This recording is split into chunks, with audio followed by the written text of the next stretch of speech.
Kasi naapektuhan yung confidence, yung sentiment ng investors, both local and foreign. Hindi, kasi syempre kaya nga sila namumuhunan dito sa bansa natin para kumita. No? Kung ma-impair yung ability nila kumita, may political uncertainty dahil sa political noise. So, pero hinay-hinay muna sila. Wait and see muna. Until the dust settles. Kaya bumagsak yung investments. Direktang nakakaapekto sa ekonomiya ng bansa ang nangyayaring gulo ngayon sa politika. Ito ang babala ng mga eksperto, kaugnay ng political noise at mga issue ng korupsyon. Babala ng mga eksperto dahil sa political noise at issue ng korupsyon, humihina ang kumpiyansa ng mga investor. Bilang resulta, kumukonti ang pumapasok na kapital at mas mahal ang gastos sa pag-angkat ng produkto.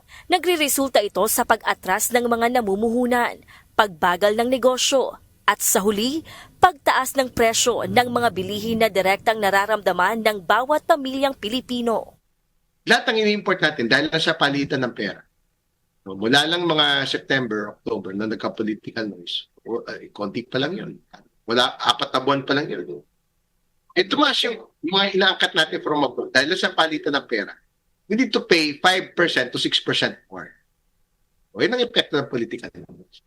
Ang mataas na binabayaran ng bansa sa importation ay ipinapasa sa mga consumer na nagdudulot ng pagmahal ng presyo ng mga bilihin tulad ng langis, bigas at iba pang pangunahing produkto na nakakaapekto sa mga ordinaryong mamamayan. Sa katunayan, pinangangambahan na ng ilang Pilipino ang napipintong panibagong pagtaas ng presyo ng langis at bigas sa mga susunod na buwan. Sana wag muna kasi hirap ng biyahe ngayon eh. Unang-una, mahirap ang biyahe.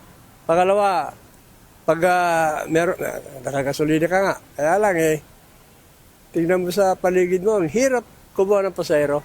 Sana wag muna kasi yung tao katatapos lang ng Christmas saka New Year, medyo nag-struggle tayo sa mga mga alam mo na gastusin na hindi dapat na dumating. Ay malaki pong bagay sa amin yung gasolina, ma'am. Kahit sabihin mo sentimo lang yan, kada patak ng gasolina kasi ito hanap buhay namin. Ngunit ayon sa mga ekonomista, may paraan upang mapababa muli ang presyo at magsisimula ito sa maayos na pamamahala. It all starts and ends with good governance. Rule of law, institutions of law, yung how justice is dispensed, no? Justice system. So, ayun ang hinihintay ng lahat. To address everything, di ba yung ayun ang nagpabagal, they'll try to reverse that. November 17, nagbigay na ng commitment yung economic team natin, no?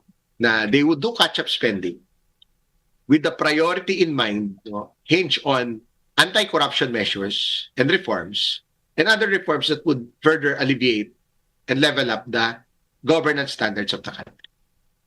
So magandang kombinasyon yun. Kapag napalakas ang good governance at nasugpo ang korupsyon, posibleng bumalik ang tiwala ng mga investor at kasunod nito ang mas matatag na ekonomiya at mas abot kayang presyo ng mga bilihin. Kung magpapatuloy ang mga reforma at malinaw na direksyon ng pamahalaan, makatutulong ito upang bumuti ang ekonomiya ng bansa at bumaba ang presyo ng mga bilihin para sa benepisyo ng taong bayan. Maaalalang noong nakaraang taon, mula sa 1.5% na inflation rate noong Nobyembre, bumilis ito sa 1.8% pagpasok ng Disyembre ayon sa Philippine Statistics Authority. Gladys Tuwabi, UNTV News and Rescue. Diyos ang aming sandigan, serbisyo publiko ang aming pinahahalagahan.